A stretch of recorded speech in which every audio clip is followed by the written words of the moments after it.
Sir ಮಾತಾಡ್ತೀರಾ ಆ ಕಡೆ ಸರ್ ಒಂದು ನಿಮಿಷ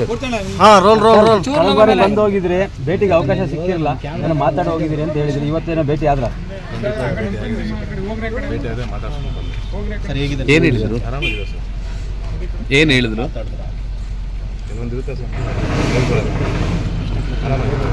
ಸರ್ ನಾನು ವಕೀಲ ಅಭಿಮಾನಿಗಳ ಬಗ್ಗೆ ಮಾತಾಡೋದು ಸೊ ಯಾರು ಅದೇ ಇವಾಗ ಏನು ನಾವು ಡಿ ಬಾಸ್ ಅಣ್ಣನ ಏನು ಕೂಗ್ತಿದ್ವೋ ಅದೇ ವ್ಯಕ್ತಿತ್ವದ ದಿನ ಇನ್ನು ನೋಡ್ತಾ ಇದ್ವಿ ಆ ಅಭಿಮಾನಿಗಳು ಯಾರನ್ನೂ ಕುತ್ಕೊಂಡ್ರೆ ಅವಶ್ಯಕತೆ ಇಲ್ಲ ಇನ್ನು ಆ ಜೋಡಿಸಲಿದ್ದಾರೆ ನಮ್ಮನ್ನು.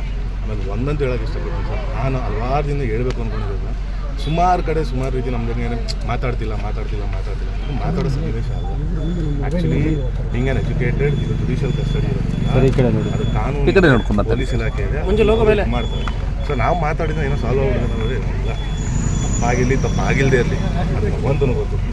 ಏನು ಹೇಳ್ತೀನಿ ಅಂದರೆ ಮಾತಾಡೋ ಸಂದರ್ಭದಲ್ಲಿ ಮಾತಾಡೋದು, ಎಲ್ಲ ಸಂದರ್ಭದಲ್ಲೂ ಮಾತಾಡೋಕ್ಕಾಗಲ್ಲ. ಬಟ್ ಒಂದೊಂದು ಇವತ್ತು ಅಲ್ಲ ಹಿಂದೇನೂ ಆಗಿರ್ಬೋದು, ಮುಂದಕ್ಕೂ ಆಗಿರ್ಬೋದು, ನಾಳೆನೂ ಆಗಿರ್ಬೋದು, ನಾನು ದರ್ಶನ್ ಅಣ್ಣನ ನಮ್ಮ ಅಣ್ಣ ಅಂತ ಹೇಳ್ಕೊಳ್ಳೋಕೆ ಯಾವತ್ತೂ ಇಂಜರಿ ಇಲ್ಲ, ಹೆದರಿಕೆನೂ ಇಲ್ಲ ನನಗೆ. ಸೊ ನಾನೇನು ಹೇಳೋಕ್ಕೆ ಇಷ್ಟಪಡ್ತೀನಿ ಅಂದರೆ ದಯವಿಟ್ಟು ಎಲ್ಲರೂ ಆರಾಮಾಗಿದೆ, ಚಾಮುಂಡೇಶ್ವರಿ ತಾಯಿ ಸರ್. ಡಾಲಿ ಧನಂಜಯ ಅವರು ತಮ್ಮನಾಗಿ ನಾನು ಹೇಳ್ತೀನಿ, ದರ್ಶನ್ ಅವರು ತಪ್ಪು ಮಾಡಿದ ಶಿಕ್ಷೆ ಆಗಿದೆ. ಸೊ ಈಗ ಅದು ನ್ಯಾಯಾಲಯದಲ್ಲಿದೆ, ಕೋರ್ಟು ಏನು ಶಿಕ್ಷೆ ತಗೊಳ್ಳೋದು ಯಾರೂ ನೋಡಿಲ್ಲ.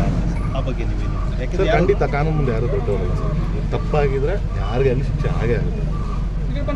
ಅಂದರೆ ಸ್ಪೆಸಿಫಿಕ್ ಆಗಿ ಏನಾದರೂ ಇವಾಗ ನಿಮಗೆ ಇನ್ಸಿಸ್ಟ್ ಮಾಡಿದ್ರ ಅಂದರೆ ಅಭಿಮಾನಿಗಳಿಗೆ ಏನಾದರೂ ಹೇಳಿ ಅಂತ ಹೇಳಿದಾರ ಅಥವಾ ಎಲ್ಲರಿಗೂ ಅದೇ ಆರಾಮಾಗಿರೋ ಕೇಳಿ ಎಲ್ಲರಿಗೂ ಆರಾಮಾಗಿರಿ, ನೀವು ಶೂಟಿಂಗ್ ಶುರು ಮಾಡ್ಕೊಳ್ರಿ, ಏನೋ ತಲೆ ಕೆಡ್ಸ್ಕೊಂಡ್ಬಿಡ್ರಿ ಬಗ್ಗೆ ಆರಾಮಾಗಿ ಸಿನಿಮಾ ನೋಡೋದು, ಸಿನಿಮಾ ಶೂಟಿಂಗ್ ಮಾಡೋದು ಬರಕೋಬಿಡ್ರಿ ನಿಮ್ಮ ಮೇಲೆ ನೀವು ಹಂಗೇನಿದ್ರೆ ಇದು ಮಾಡ್ಕೊಳ್ಳಿ ಸರ್. ತಾವಿಬ್ಬರು ಕೂಡ ತುಂಬ ಕ್ಲೋಸ್ ಇದ್ದವರು, ಜೊತೆಗೆ ಒಟ್ಟಿಗೆ ಆ್ಯಕ್ಟ್ ಮಾಡಿದವರು ಕೂಡ.